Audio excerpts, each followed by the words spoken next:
ध्यान रखना, अक्षरों की जादू है। क्या जादू है? अक्षरों की।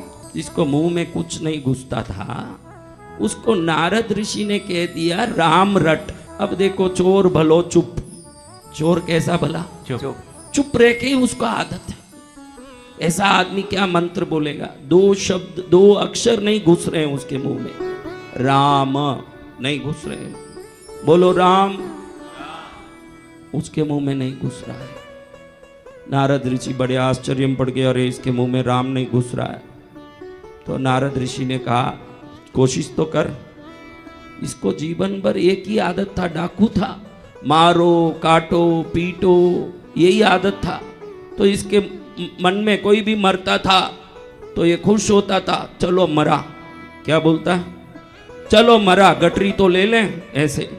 तो इसने बोला राम तो नहीं आ रहा है मुंह में, मरा जरूर आ रहा है, तो मरा बोल लूं। नारद जी बोले तू मरा बोल, राम बोल। उन अक्षरों की शक्ति तेरे अंदर जब ऊर्जा बनेगी, मरा राम बनेगी न, राम तेरा कल्याण करेंगे। तो अब राम राम राम राम राम राम राम राम राम राम राम राम राम राम हो गया। क्या हो गया? राम राम हो गया। वो वाल्मीकि हो गए, रामायण के आदि कवि महापुरुष हो गए। क्या बोलते हो इसका विवेक रखना। कितना भी समझाऊं बदलने की कोशिश नहीं करते हो, लेकिन इतना जरूर चिंतन करना कि कोई संत बोल रहे होंगे तो उनके लिए ही, अपनी कल्याण के लिए ही बोलते होंगे। किस लिए बोलते होंगे?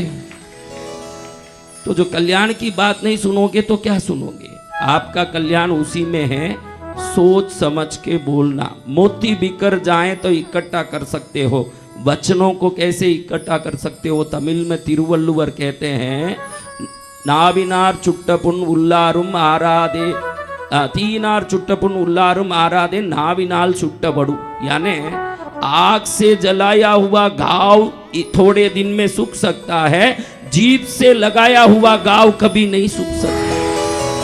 शब्दों का घाव है। कौन सा घाव? हाँ, शब्द देख के बोले। एक एक अक्षर की शक्ति है। किस देवी के चरण में आके बैठे हो, एक बार जोर से बोलो देखो। आवाज ही नहीं आया मेरे को तो, अभी भी नहीं आ रहा आवाज।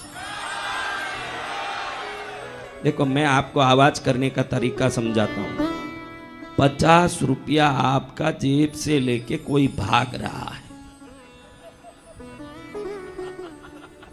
अब कैसे आवाज करोगे? देखो पद्मावती क्या 50 से भी कम है? गुण 50 है, 48 है, 47 है, 46 है, अनमोल है। तो फिर देखो 50 के लिए भी प्राण निकाल लेते हैं कंठ से, तो ये तो पद्मावती है। पाताल लोक तक आवाज जाए ऐसा एक आवाज निकालो, देखते हैं। पद्मावती माँ कल्याणी मेरे अंतर में आओ, पद्मावती माँ कल्याणी मेरे अंतर में आओ। छवि जब देखूं मन मेरा हर्षे, दर्शन दे जाओ। माता जी मारो हेलो, कल्याणी मारो हेलो, भवानी मारो हेलो, मारो हेलो सुनो मेरी माँ पद्मावती माता जी, पद्मावती माता जी, पद्मावती माँ कल्याणी मेरे अंतर में आओ, पद्मावती माँ कल्याणी मेरे अंतर में आओ।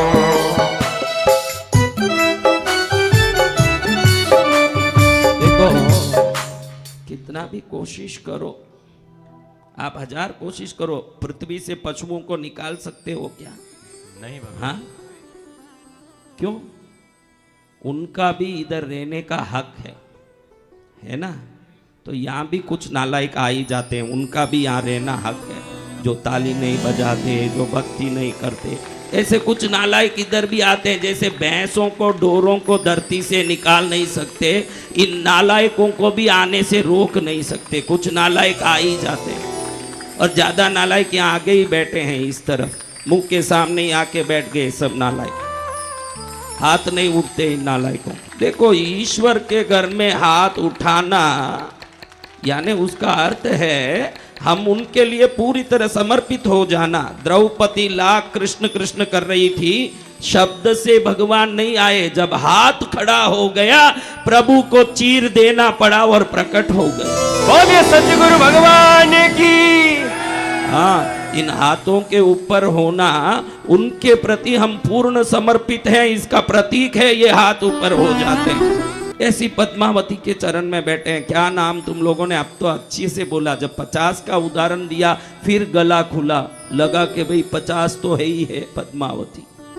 तो एक बार बोलो 5 लाख निकल जाएं तो कैसे चिल्लाओगे। इस बार 50 के लिए इतना आवाज कर सके थे, तो 5 लाख गया तो कैसे आवाज करोगे, वो आवाज इस बार करो।